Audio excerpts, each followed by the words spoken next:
What is 166? That's right. And what are we going to do in Barbados? We're going to plant what? And how many? No. More than 1 million. Well, I would like that. But we are simply not going to count. Once we reach 1 million on 166 square miles, we know that we have done what others believe we cannot do. Spearheaded by the Ministry of Environment and National Beautification and supported by the Ministry of Agriculture and Food Security, the We Plantin More Than 1 Million National Tree Planting Project is a long-term strategy to address global warming and create a more sustainable future. Coordinator of the project is Dr. Chelston Brathwaite. We as human beings depend on oxygen for our survival. And in taking in oxygen, we give out carbon dioxide. Every human being, according to the statistics, produces about 4 tons of carbon dioxide per year.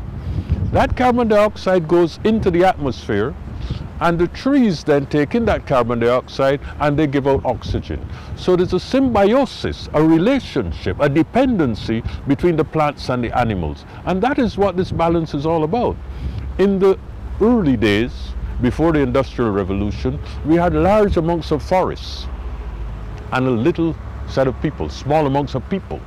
Over time, we have cut down the forests in order to plant food, and the population has increased to the extent that we have 7 billion people today, and we have reduced the amount of forest cover in the world. The key to this project is to reverse this effect, to try to increase the forest cover, taking into consideration that is not only the carbon dioxide that we produce as individuals, that 4 tons, but also the burning of fossil fuel. Every morning you get up and you turn on your car, you begin to generate carbon dioxide from the burning of the gasoline, which is a fossil fuel. And so we see a sustainable world being based on the production of more trees and more green matter, and also the preservation of our natural resources. And we have noted that in the last, I would say, several years, the atmosphere has become warmer generally. As a matter of fact, the last 5 years, 2014 to 2019, have been considered the warmest 5 years in the history of the world since we started taking measurements of global temperature. The impact of that warming is more violent hurricanes, melting of the glaciers, causing sea level rise, the challenges that we have in changing climate, changing weather patterns, drought and different rainfall patterns, changes in the ecology, the fauna and the flora, and significant threats to countries such as ours that are low-lying. The biggest threat to us really is from sea level rise. The aim is to also make a positive impact on food production and the health of Barbadians. We could develop a fruit industry in this country that could utilize a significant amount of the lands that are now abandoned and are growing river tamarind and cowitch, some that are abandoned from sugarcane production. We could plant 100 acres of breadfruit, 100 acres of coconut, 100 acres of soursop, 100 acres of mango. These are crops that have great potential because it is not only the fruit. We could develop a fruit industry based on the production of these crops, not only for the fruit but also for the flavors. You know that we enjoy many fruit juices here in the country, but a significant amount of those juices are from imported concentrate. If we could produce that concentrate here, we could save foreign exchange. In addition, we could produce flavors. Think of getting soursop ice cream based on soursop grown in Barbados. If we produce our fruits and some of our vegetables here, we can help reduce the extent of non-communicable diseases. And then our fruit juice would be fresh, not imported in a tin, but you can enjoy fresh fruit juice grown in Barbados. And that's important for our health, and also to reduce the leakage of foreign exchange to buy food. So food security is very important. If one day we could replace much of the land that is abandoned in our country by orchards of tropical fruit, we'll have a wonderful country. There are also trade and economic benefits to planting more trees. So we are looking at this project not from the point of view only of planting trees and the climate change impact. We're looking at it from the point of view of its economic potential, that we can plant trees that will bring economic benefit to the country. There are also jobs to be created. There are a lot of people in the country now who are herbalists. They use trees for producing herbs, for teas, for creams, for ointments, etc. That's a potential market. The planting of trees will help to improve the physical look of many communities and provide shaded areas where residents can participate in recreational activities. It can also provide fruits to assist with food security. We would like to recover these recreation parks, plant them up in beautiful trees, and give our citizens a place for relaxation and recreation, a place to sit down and relax, a place of beauty, where we can invite not only the citizens of that community, but from other communities to come and enjoy the ambiance. The tourists can visit there also. The other thing that is important as we plant trees, we enrich the biodiversity of our country. The birds and the bees come back, the butterflies come back. And the birds and the bees are very important because we can produce a special honey here in Barbados if we cultivate and culture the birds and the bees. And the birds and the bees, they feed on the trees, they get their pollen from flowers and from the trees. That's where it's all come from. Dr. Brathwaite suggested that persons do some research before planting a tree or shrub. He said there should be an enabling environment for a tree to grow, prosper, and have a long life. We are not planting trees for trees to die. We're planting trees for trees to live. So, when you plant a tree, you must make sure you have water, that you have someone who will take care of that tree, and that you don't have animals straying around who will eat the plant, goats and sheep and cows.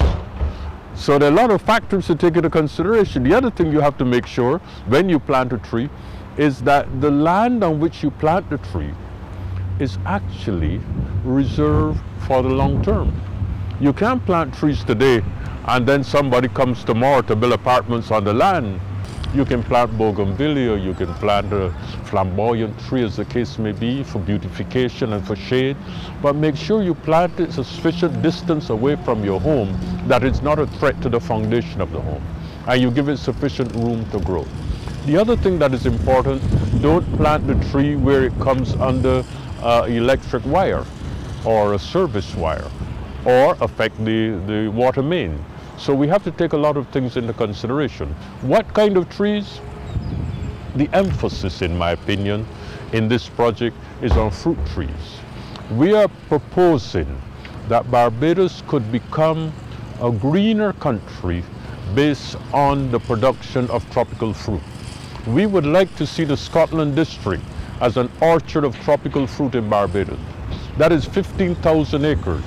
And if we could plant that 15,000 acres in mangoes and avocados and Barbados cherry, you know Barbados cherry has 100 times more vitamin C than the average orange. And these are trees that are important. We could plant soursop. You know, soursop is a lovely fruit and it also has anti-cancer properties.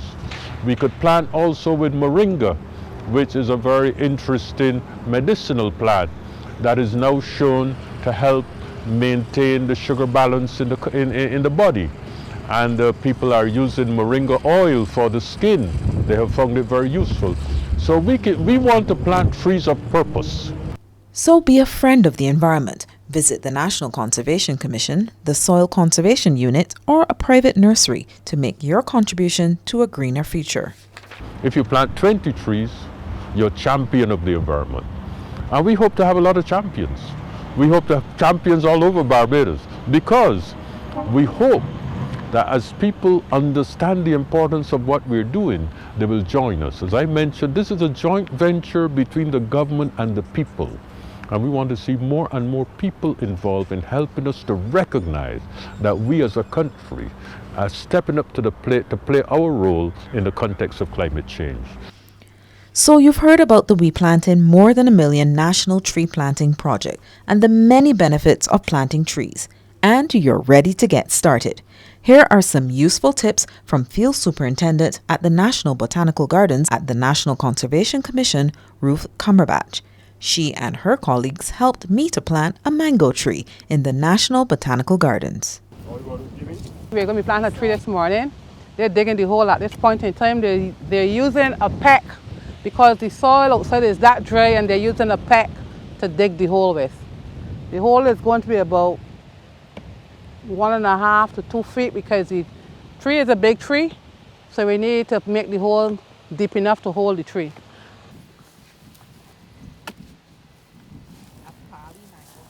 Okay, right now they're clearing the hole to see how much depth we have at this point in time. And as I said before, outside is dry, so down underneath is going to be much drier because in this botanical garden, the wind blows across and takes away all the moisture. So outside is always mostly dry in this area.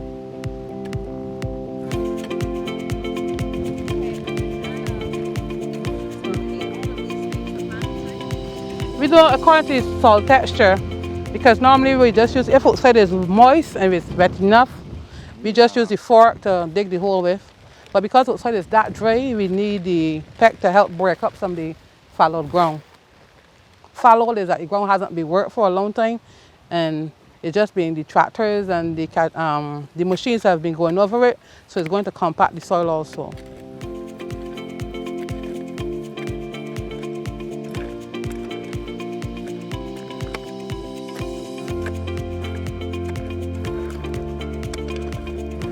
Bit so. Yes. Yes.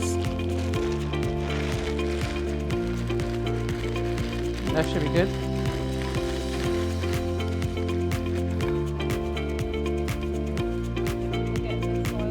ACC. Sure. Yes. Yes, please. No, it's bending towards, the bend has it bending towards our direction. So you don't need it, turn it around. Turn it around. Right. So put a little water in the bottom, Phillips.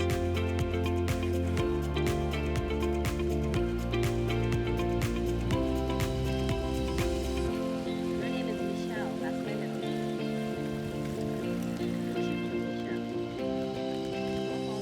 Or you just hold it. All right, put on some of the soil, Phillips.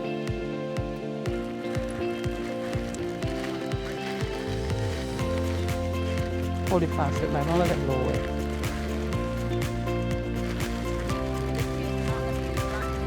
You know, there's nothing on the rough soil. You cover it with just the soil.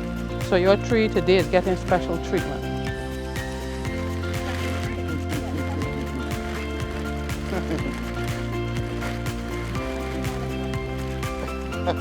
Today they water it, give it a heavy watering, and about Thursday they can give it some more water. Once it's heavy water, they don't every 3 to 4 days. They don't need to give it water every day because water is the main reason why plants rot away. Because the roots take up too much of the water, the plants are not able to absorb it, and then because it stays inside the plant, then it starts to rot from the root and it comes up to the plant, and then lots of persons, oh, my plant died. What happened to giving it water every day? You should not give it water every day.